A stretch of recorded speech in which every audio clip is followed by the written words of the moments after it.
Di desa terpencil bernama Waringin Putih, berdiri sebuah jembatan gantung tua yang membentang di atas Sungai Akar. Jembatan itu dibangun puluhan tahun lalu, menghubungkan dua lereng curam yang dulunya mustahil diakses. Tapi sedikit yang tahu, jembatan itu dibangun bukan hanya dengan beton, baja, dan kayu, melainkan juga dengan darah manusia. Menurut kisah lama, pada malam bulan mati, seorang anak gadis bernama Lestari dijadikan tumbal agar jembatan itu tidak ambruk. Ia dikorbankan oleh kepala desa saat itu, yang percaya pada nasihat dukun tua bahwa tanpa tumbal nyawa, jembatan akan terus roboh oleh arwah penjaga sungai. Lestari diikat di tiang penyangga utama dan dibiarkan mati perlahan saat fondasi ditanam. Sejak malam itu, jembatan tidak pernah rusak. Tapi, setiap malam, terutama malam Jumat, warga yang lewat mengaku melihat bayangan perempuan berdiri di tengah jembatan. Gaunnya putih kusam, rambutnya panjang menutupi wajah, dan suara isaknya menggema menyatu dengan desir angin dan arus sungai. Seorang jurnalis muda bernama Tama tertarik menelusuri kisah ini.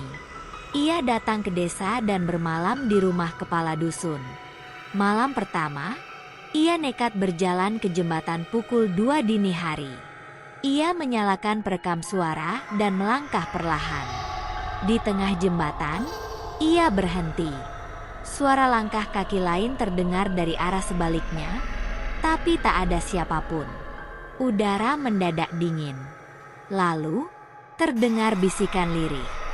"Aku belum pulang." Tama memutar badannya.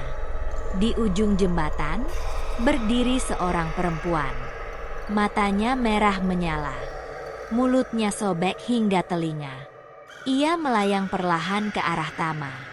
Panik, Tama berlari, tapi tali pengikat jembatan seperti hidup dan menjerat kakinya. Ia terjatuh. Kamera yang ia pegang merekam sosok itu mendekat, lalu gelap. Keesokan harinya, warga menemukan kamera Tama tergeletak di tengah jembatan, namun tubuhnya menghilang. Dalam rekaman terakhir, terlihat bayangan Lestari menatap lurus ke arah kamera, sebelum berkata, "Satu nyawa lagi agar jembatan tetap kuat." Sejak itu, setiap kali seseorang mencoba mengungkap rahasia jembatan gantung Waringin Putih, mereka menghilang. Dan arwah Lestari masih menunggu, mencari nyawa pengganti. Sudah seminggu sejak Tama menghilang. Pencarian dilakukan, tapi warga tahu, jika seseorang menghilang di jembatan gantung itu, artinya mereka sudah menjadi bagian dari tumbal.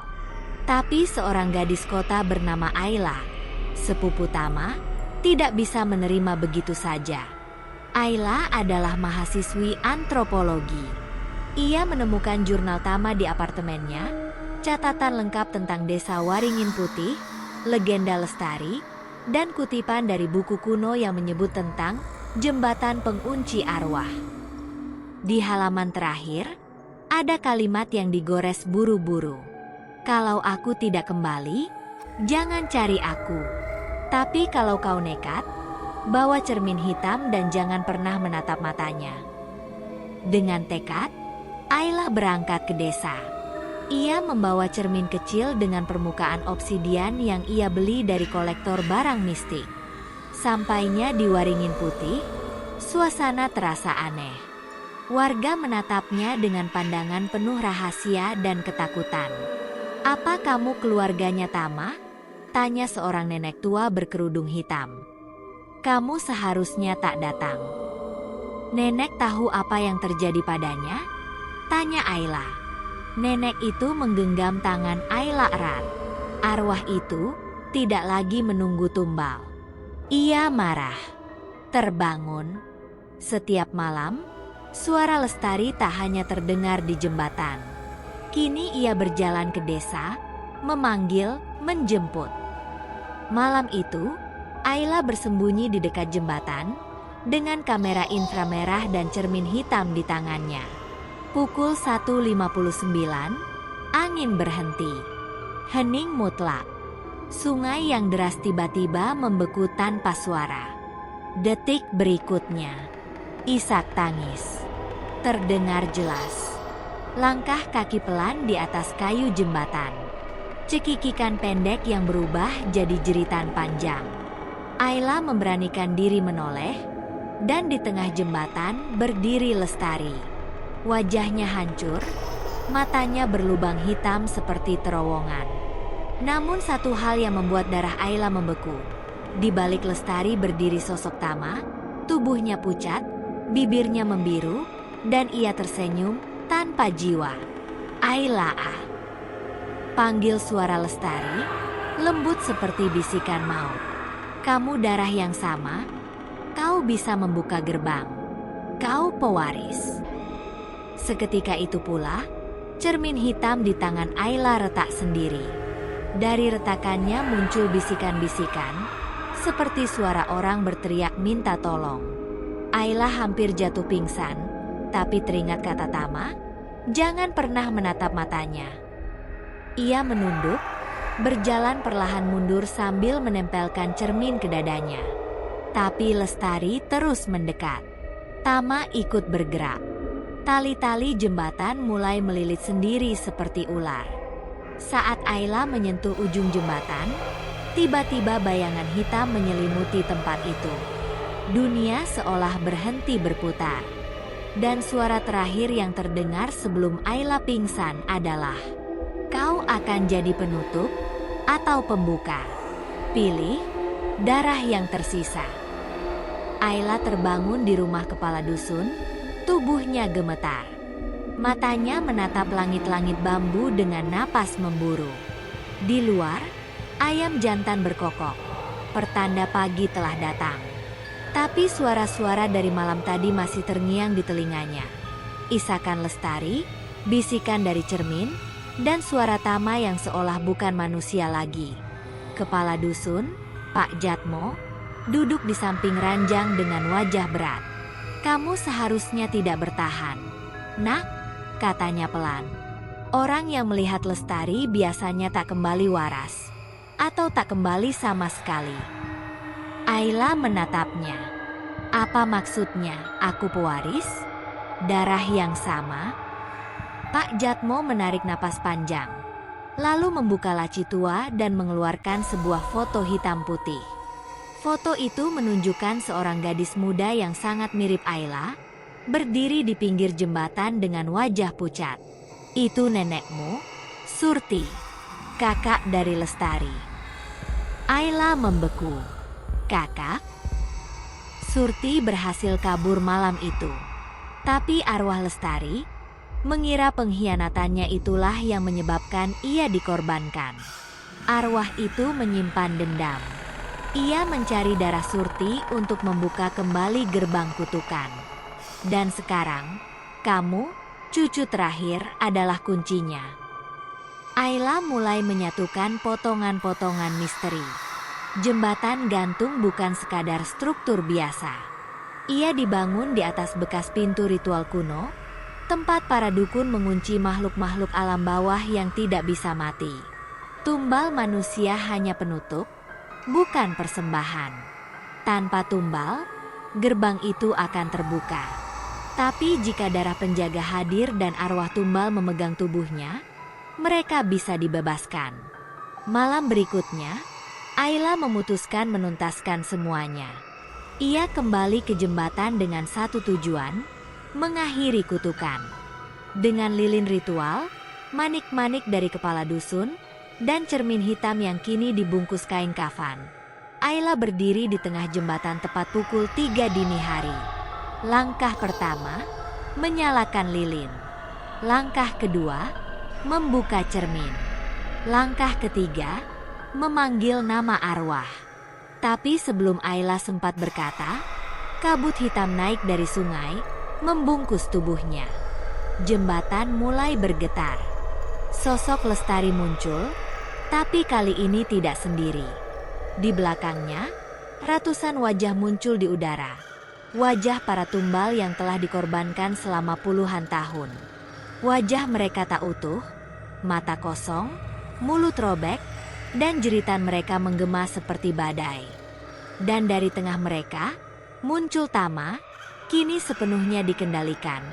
Matanya putih, suaranya berat. Buka gerbangnya. Ayla, kau kunci terakhir. Biarkan kami keluar. Ayla menggigit bibir, menahan tangis, lalu mengangkat cermin. Lestari, kalau memang dendamu padaku, ambil aku. Tapi lepaskan mereka yang tidak bersalah. Lestari terdiam. Arwahnya bergerak perlahan, mendekat.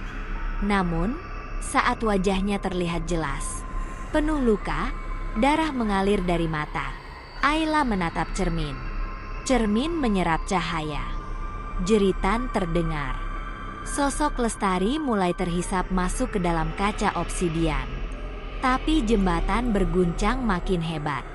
Wajah-wajah tumbal mulai mencair, mengalir ke dasar sungai seperti air hitam. Tama menjerit, tubuhnya setengah terbakar cahaya dari cermin. Ayla, tolong, aku.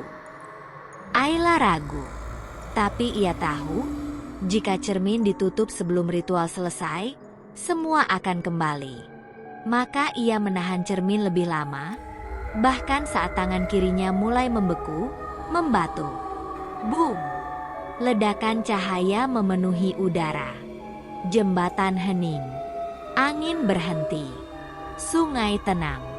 Ketika Ayla membuka matanya, ia sendirian. Cermin di tangannya retak sepenuhnya. Tapi suara jeritan telah menghilang. Dan Tama hilang. Tapi kali ini benar-benar.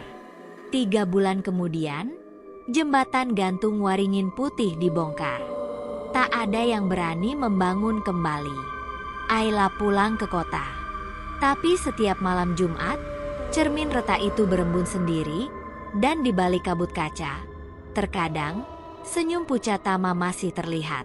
Dan suara Lestari masih berbisik. Kau menutup gerbangku, tapi tidak selamanya. Setelah kejadian malam itu, Ayla kembali ke kehidupannya yang seolah biasa. Namun, tidur malam yang tenang selalu terganggu oleh mimpi buruk. Setiap kali ia menutup mata, bayangan Lestari muncul, diikuti oleh suara tawa yang terdengar seperti gemerisik daun dan kemudian menjadi jeritan panjang. Di dunia nyata, keheningan mengelilingi desa Waringin Putih. Jembatan gantung sudah dibongkar, dan penduduk desa mulai merasa lega. Tapi Ayla tahu sesuatu yang lain sedang terjadi. Sebuah energi gelap yang terpendam belum sepenuhnya hilang. Gerbang yang ditutup hanya terhalang sementara waktu. Dan cermin obsidian yang telah retak adalah kunci yang tak sepenuhnya terkunci. Ayla mencoba mengalihkan pikirannya dengan kembali ke kota untuk menyelesaikan studi. Tapi setiap kali ia melewati lorong sepi di universitas, ia merasakan sesuatu yang mengikutinya. Seperti ada bayangan yang berdiri di balik pintu yang terbuka, atau derap kaki yang hanya bisa didengar. Puncaknya terjadi pada suatu malam yang hujan deras. Ayla sedang duduk di ruang tamunya, menyusun laporan, ketika pintu kamar mandi yang tertutup rapat perlahan bergerak sendiri. Penasaran, Ayla berjalan menghampiri dan membuka pintu itu. Hanya ada cermin besar di dalamnya. Cermin yang retak. Ayla terkejut. Pikirannya segera mengingat malam-malam yang penuh ketakutan. Cermin obsidian itu, yang dulu ia anggap telah dihancurkan dalam ritual, kini ada di hadapannya. Utuh, meski tak sempurna.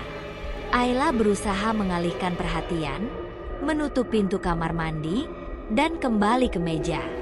Namun, sesuatu mendekat dari balik cermin. Ada bayangan yang bergerak pelan, seolah mengamati. Kemudian, sebuah suara terdengar di dalam kepalanya. Ayla, kau terlambat. Jantung Ayla berdebar. Ia berlari menuju kamar mandi lagi, membuka pintu, dan saat pandangannya tertuju pada cermin, sebuah tangan muncul dari dalamnya. Tangan pucat, dengan jari panjang dan runcing. Seperti cakar yang menggenggam sesuatu. Ayla berteriak dan mundur. Namun cermin itu pecah, Serpihannya melayang di udara, menciptakan luka-luka halus di tangan dan wajahnya. Dalam kaca yang pecah itu, Lestari muncul, wajahnya tersenyum penuh darah. "Ayla, bukankah kamu ingin membebaskan kami?" Suara itu menggema dalam telinga Ayla, memaksanya untuk mendekat. Tangan Ayla terulur, tanpa sadar. Saat ia menyentuh serpihan kaca, seketika itu juga sesuatu yang sangat gelap merasuk ke dalam dirinya. Sesuatu yang menuntut nyawa. Namun, sebelum apapun terjadi, sesuatu menariknya mundur. Sesosok lelaki, wajahnya penuh luka, namun matanya penuh kasih. "Tama." "Ayla, kamu hampir kehilangannya," Tama berkata dengan suara serak. "Kamu sudah terlalu dekat." Ayla terkejut. "Tama, kamu hidup." Tama menggeleng, wajahnya semakin kabur. "Aku bukan Tama lagi. Aku adalah bagian dari mereka." Ayla mundur, hampir terjatuh. Tama menatapnya dengan tatapan penuh penyesalan. "Jangan biarkan gerbang ini terbuka lebih lama. Jika kau terus mencoba menutupnya, lebih banyak lagi yang akan hilang. Kamu, atau semua orang yang kau cintai." Ayla menggenggam cermin yang masih ada di tangannya. "Apa yang harus aku lakukan?" Tama mengangkat tangan, memberi isyarat untuk mendekat. Kunci satu-satunya adalah menghadapinya. Langsung di tempat gerbang itu dibuka. Waringin putih. Di sana, kamu akan menemui jawaban. Sebelum Ayla bisa bertanya lebih lanjut, sosok Tama hilang begitu saja, dan cermin retak kembali menjadi kepingan yang memancarkan cahaya gelap.